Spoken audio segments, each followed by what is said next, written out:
ಗಂಧದ ಬೆಳೆಗೆ ಸೂಕ್ತ ಪರಿಹಾರ ದೊರಕದ ಹಿನ್ನೆಲೆ ಚಿಕ್ಕಮಗಳೂರು ಜಿಲ್ಲೆಯ ತರೀಕೆರೆ ಮೂಲದ ಬೆಳೆಗಾರ ವಿಶ್ವಕುಮಾರ್ ವಿನೂತನ ರೀತಿ ಪ್ರತಿಭಟನೆಗೆ ಮುಂದಾಗಿದ್ದಾರೆ. ನಾಳೆ ನಡೆಯಲಿರುವ ಪ್ರತಿಭಟನೆಗೆ ವಿಭಿನ್ನವಾಗಿ ಆಹ್ವಾನ ನೀಡಿದ್ದಾರೆ. ಬದುಕಿದ್ದಾಗಲೇ ತಿಥಿಗೆ ಆಹ್ವಾನ ನೀಡಿದ್ದು, ತಿಥಿ ಕಾರ್ಯದ ನಂತರ ಭೋಜನ ವ್ಯವಸ್ಥೆ ಮಾಡಲಾಗಿದೆ ಅಂತ ಆಹ್ವಾನ ಪತ್ರಿಕೆ ಪ್ರಿಂಟ್ ಮಾಡಿಸಿ ಹಂಚಿ ವಿಭಿನ್ನವಾಗಿ ಪ್ರತಿಭಟನೆಗೆ ಆಹ್ವಾನ ನೀಡಿದ್ದಾರೆ. ಬೀದರ್ ಜಿಲ್ಲೆಯ ಬಸವಕಲ್ಯಾಣ ತಾಲೂಕಿನ ನಾರಾಯಣಪುರ ಗ್ರಾಮದಲ್ಲಿ ಬೃಹತ್ ವಿರಾಟ ಹಿಂದೂ ಸಮ್ಮೇಳನದ ಶೋಭಾಯಾತ್ರೆಗೆ ಚಾಲನೆ ನೀಡಲಾಯಿತು. ಗ್ರಾಮದ ಶ್ರೀರಾಮ್ ವೃತ್ತದಿಂದ ಪ್ರಾರಂಭವಾದ ಬೃಹತ್ ಶೋಭಾಯಾತ್ರೆಯಲ್ಲಿ ಸಾವಿರಾರು ಜನ ಪಾಲ್ಗೊಂಡಿದ್ರು. ಸಮ್ಮೇಳನದ ಹಿನ್ನೆಲೆ ಇಡೀ ಗ್ರಾಮ ಭಾಗುವ ಧ್ವಜಗಳು ಹಾಗೂ ಬ್ಯಾನರ್ಗಳಿಂದ ತುಂಬಿ ಕೇಸರಿಮಯವಾಗಿತ್ತು. ಡೊಳ್ಳು ಕುಣಿತ, ಭಜನಾ ನೃತ್ಯ ಸೇರಿದಂತೆ ವಿವಿಧ ಸಾಂಸ್ಕೃತಿಕ ಕಲಾ ಪ್ರದರ್ಶನ ನೋಡುಗರ ಗಮನ ಸೆಳೆದವು. ಶೋಭಾಯಾತ್ರೆಯಲ್ಲಿ ಶಾಸಕ ಶರಣು ಸಲಗಾರ್ ಪತ್ನಿ ಸಾವಿತ್ರಿ ಸಲಗಾರ್ ಜೊತೆ ಭರ್ಜರಿ ಸ್ಟೆಪ್ ಹಾಕಿ ಎಲ್ಲರ ಗಮನ ಸೆಳೆದರು.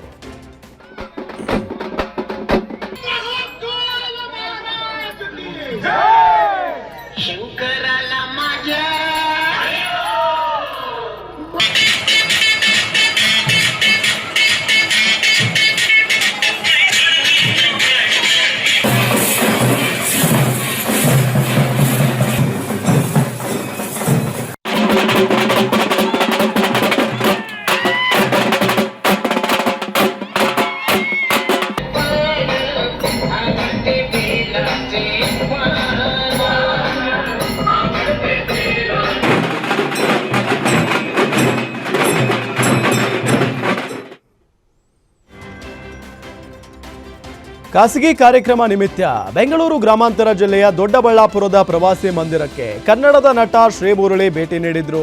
ಅವರನ್ನ ನೋಡಲು ಅಪಾರ ಸಂಖ್ಯೆಯಲ್ಲಿ ಅಭಿಮಾನಿಗಳು ಜಮಾವಣೆಗೊಂಡಿದ್ರು. ತಮಟೆ ಬಾರಿಸುವುದರ ಮೂಲಕ ಅವರನ್ನ ಸ್ವಾಗತ ಮಾಡಲಾಯಿತು.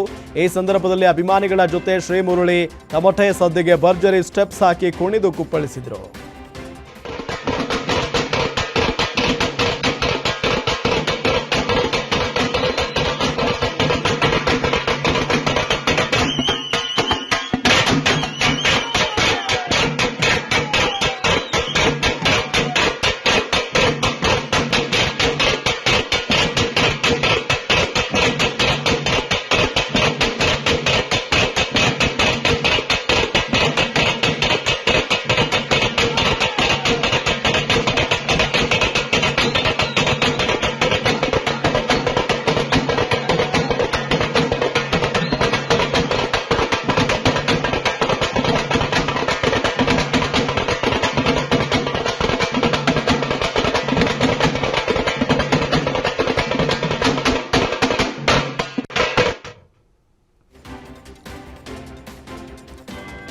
ಕನ್ನಡದ ಖ್ಯಾತ ನಟರ ಬಗ್ಗೆ ಅಮಾನವೀಯವಾಗಿ ಮಾತನಾಡಿದ್ದ ನಿರ್ಮಾಪಕ ಕನಕಪುರ ಶ್ರೀನಿವಾಸ್ ಮಾತಿನ ಹೇಳಿಕೆಗೆ ದೊಡ್ಡಬಳ್ಳಾಪುರದಲ್ಲಿ ನಟ ಶ್ರೀಮುರಳಿ ರಿಯಾಕ್ಟ್ ಮಾಡಿದ್ದಾರೆ.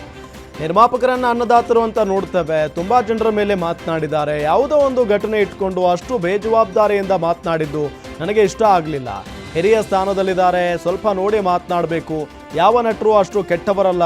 ಇಂಡಸ್ಟ್ರಿಯ ಹಿರಿಯರು ಬಂದು ಈ ಸಮಸ್ಯೆ ಬಗೆಹರಿಸಬಹುದು. ಅಪ್ಪು ವಿಚಾರವಾಗಿ ಮಾತನಾಡಿದ್ದು ಕ್ಷಮೆನೇ ಇಲ್ಲ, ಕ್ಷಮಿಸೋದು ಇಲ್ಲ ಅಂತ ಹೇಳಿದ್ರು. ಕಮ್ಯುನಿಕೇಶನ್, ನೆಟ್ವರ್ಕಿಂಗ್ ಹೇಗ್ ಸಿಗಬೇಕು, ಯಾರ ಹತ್ರ ಮಾತಾಡ್ಬೇಕು ಅನ್ನೋದು ಕಲ್ತ್ಕೊಂಡ್ಬಿಟ್ರೆ ಎಲ್ಲರೂ ಸಿಗ್ತಾ ಇದೀವಲ್ಲ ಸರ್. ಇದು ಎಲ್ಲೆಲ್ಲಿ ಯಾರೋ ಒಂದು ವಿಚಾರನ ತಗೊಂಡು ಯಾರೇ ಆಗಲಿ ಸರ್, ಎಲ್ಲರೂ ನಾವೆಲ್ಲ ಕೊಲೀಗ್ಸ್, ನಾವೆಲ್ಲ ಅಣ್ಣ ತಮ್ಮಂದ್ರು, we are all brothers from different mothers. ಹೆಂಗ್ ಅನ್ಬಿಟ್ರು ಹಂಗೆಲ್ಲ ಏನಕ್ಕೆ ಅನ್ಬೇಕಾಗಿತ್ತು? ಕೇಳಕ್ಕೆ ಚೆನ್ನಾಗಿ ಕೇಳಿಸ್ಲಿಲ್ಲ, ನೋಡ್ಬೇಕಾದ್ರೂ ಸ್ವಲ್ಪ ಇಷ್ಟ ಆಗ್ಲಿಲ್ಲ. ಕೆಲವು ಸೂಕ್ಷ್ಮವಾದ ವಿಷಯಗಳು, ಸೂಕ್ಷ್ಮವಾದ ವ್ಯಕ್ತಿಗಳ ಬಗ್ಗೆ ಸೂಕ್ಷ್ಮವಾಗಿ ಬಹಳ ಗಂಭೀರವಾಗಿ ತುಂಬಾ ಆಲೋಚನೆ ಮಾಡಿ ಮಾತಾಡುವಂತ ವಿಚಾರಗಳನ್ನ ಬಹಳ ತುಂಬಾ ದುರುಪಯೋಗ ಪಡಿಸ್ಕೊಂಡು ತಮಗೆ ಸಿಕ್ಕಂತ ಒಂದು ಅವಶ್ಯಕತೆ ಅನ್ಕೋತೀನಿ, ಅದನ್ನ ತುಂಬಾ ದುರುಪಯೋಗ ಪಡಿಸ್ಕೊಂಡು ಮಾತಾಡಿದ್ದಾರೆ ಅಂತ ಅನ್ನಿಸ್ತಾ ಇದೆ. ಕಮ್ಯುನಿಕೇಟ್ ಪ್ರೀತಿಸಿ ಮದುವೆಯಾಗಿದ್ದ ಪತ್ನಿಗೆ ಪತಿ ಕೈಕೊಟ್ಟು ಹೋಗಿದ್ದ. ಗಂಡ ಶಶಿಕುಮಾರ್ ಮನೆಯ ಟೆರೆಸ್ ಮೇಲೆ ಮಗು ಜೊತೆ ಪತ್ನಿ ವಾಸವಾಗಿದ್ದ ರೂಮ್ ಖಾಲಿ ಮಾಡುವಂತೆ ಪತಿ ಕುಟುಂಬಸ್ಥರು ಗಲಾಟೆ ಮಾಡಿರೋ ಘಟನೆ ಹಾಸನ ಜಿಲ್ಲೆ ಅರಕಲಗೂಡು ಪಟ್ಟಣದಲ್ಲಿ ನಡೆದಿದೆ. ಮಹಿಳೆ ವಾಸವಿದ್ದ ರೂಮ್ಗೆ ನುಗ್ಗಿ ದಾಂಧಲೆ ಮಾಡಿದ್ದಾರೆ. ರೂಮ್ ಮೇಲ್ಛಾವಣಿಗೆ ಹಾಕಿದ್ದ ಸಿಮೆಂಟ್ ಶೀಟ್ಗಳನ್ನು ಕಿತ್ತೊಗೆದಿದ್ದಾರೆ ಅಂತ ಅರ್ಪಿತಾ ಆರೋಪಿಸಿದ್ದಾರೆ. ಅಷ್ಟೇ ಅಲ್ಲದೆ ತನ್ನ ಮೇಲೆ ಹಲ್ಲೆ ನಡೆಸಿದ್ದಾರೆ ಅಂತ ಅರ್ಪಿತಾ ಆರೋಪ ಮಾಡಿದ್ದಾರೆ. ವಿಚ್ಛೇದನ ಹಾಗೂ ಜೀವನಾಂಶ ಕೋರಿ ಕೋರ್ಟ್ ಮೆಟ್ಟಿಲೇರಿರುವ ಅರ್ಪಿತಾ ನ್ಯಾಯ ಸಿಗುವವರೆಗೂ ಸೂರು ಕೊಡಿಸಿ ಅಂತ ಮನವಿ ಮಾಡಿದ್ದಾರೆ.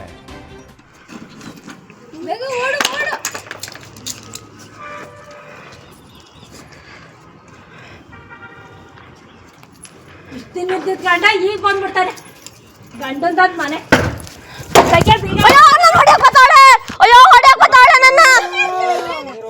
ಅಯ್ಯೋ ನಮ್ಮಪ್ಪ ಅಯ್ಯೋ ಏನ್ ಚಂದ ಓ ನೀನ್ ಹೆಂಗ್ ಬಡ್ಕೊಂಡ್ ಸಾಯ್ತಿರೋದು ಅಂತ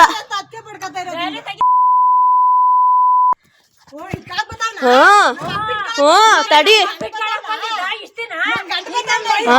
ಮೂರ್ನ ಬಿಟ್ಟು ನಿಂತಿದ್ದೀರಲ್ಲ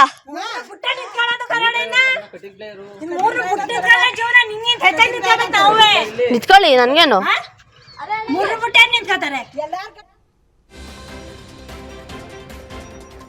ಚಿತ್ರದುರ್ಗ ಜಿಲ್ಲೆ ಚಳ್ಳಕೆರೆ ತಾಲೂಕಿನ ಬೇಡರೆಡ್ಡಿಹಳ್ಳಿಯಲ್ಲಿ ಕೋಟಿ ವೆಚ್ಚದಲ್ಲಿ ಸರ್ಕಾರಿ ಆಸ್ಪತ್ರೆ ನಿರ್ಮಿಸಿದ್ರು ಉದ್ಘಾಟನೆಯಾಗದ ಆಸ್ಪತ್ರೆ ಸ್ಥಿತಿ ಅಧೋಗತಿಗೆ ತಲುಪಿದೆ. ನೂತನ ಆಸ್ಪತ್ರೆ ಕಟ್ಟಡ ನಿರ್ಮಾಣವಾಗಿ 1 ವರ್ಷ ಕಳೆದರೂ ಆಸ್ಪತ್ರೆಗೆ ಬೀಗ ಹಾಕಲಾಗಿದ್ದು, ಕಳೆದ ಸರ್ಕಾರದಲ್ಲಿ ಆಸ್ಪತ್ರೆಯನ್ನ ಮೇಲ್ದರ್ಜೆಗೆ ಏರಿಸಿ 2.5 ಕೋಟಿ ಹಣ ಬಿಡುಗಡೆ ಮಾಡಲಾಗಿತ್ತು. ಆದರೆ ಉದ್ಘಾಟನೆಗೂ ಮುನ್ನವೇ ಪೀಠೋಪಕರಣ ತುಕ್ಕು ಹಿಡಿದು ಆಸ್ಪತ್ರೆ ಬಾಗಿಲು ತೆರೆಯುವ ಮುನ್ನವೇ ಕಟ್ಟಡ ಬಿರುಕು ಬಿಟ್ಟಿದೆ. 20ಕ್ಕೂ ಹೆಚ್ಚು ಹಳ್ಳಿಗಳ ಜನರಿಗೆ ಅನುಕೂಲವಾಗಬೇಕಿದ್ದ ಆಸ್ಪತ್ರೆಗೆ ಉದ್ಘಾಟನೆ ಭಾಗ್ಯ ಇಲ್ಲದಂತಾಗಿದೆ. ಕೂಡಲೇ ಆಸ್ಪತ್ರೆ ಉದ್ಘಾಟಿಸಿ ಜನರಿಗೆ ಸೌಕರ್ಯ ನೀಡುವಂತೆ ಸ್ಥಳೀಯರು ಒತ್ತಾಯಿಸಿದ್ದಾರೆ. ಥೇಟ್ ಸಿನಿಮಾ ರೀತಿಯಲ್ಲೇ ಕಲ್ಯಾಣ ಮಂಟಪದಲ್ಲಿ ಮದುವೆಯೊಂದು ನಿಂತು ಹೋದ ಘಟನೆ ತುಮಕೂರು ಜಿಲ್ಲೆಯಲ್ಲಿ ನಡೆದಿದೆ. ಕುಣಿಗಲ್ನ SLN ಕನ್ವೆನ್ಷನ್ ಹಾಲ್ನಲ್ಲಿ ಬೆಂಗಳೂರು ಮೂಲದ ಹರೀಶ್ ಪ್ರಸಾದ್ ಮಂಡ್ಯ ಮೂಲದ ಯುವತಿ ಜೊತೆ ಎರಡನೇ ಮದುವೆಗೆ ಮುಂದಾಗಿದ್ದ. ಈ ವೇಳೆ ಮೊದಲ ಪತ್ನಿ ವಕೀಲರು ಸಂಬಂಧಿಕರೊಂದಿಗೆ ಎಂಟ್ರಿ ಕೊಡ್ತಾ ಇದ್ದಂತೆ ದೊಡ್ಡ ಹೈಡ್ರಾಮಾನೇ ನಡೆದಿದೆ. ಮೊದಲನೇ ಹೆಂಡತಿಗೆ ಯಾಮಾರಿಸಿ ಮತ್ತೊಂದು ಮದುವೆಗೆ ರೆಡಿಯಾಗಿದ್ದವನು ಈಗ ಪೊಲೀಸ್ ಠಾಣೆ ಮೆಟ್ಟಿಲೇರುವಂತಾಗಿದೆ. ತಮ್ಮ ಮಗಳಿಗೆ ವಂಚಿಸಿ ಎರಡನೇ ಮದುವೆ ಆಗ್ತಿದ್ದಾನೆಂದು ಮೊದಲ ಪತ್ನಿ ಪೋಷಕರು ಆರೋಪಿಸಿದ್ದಾರೆ.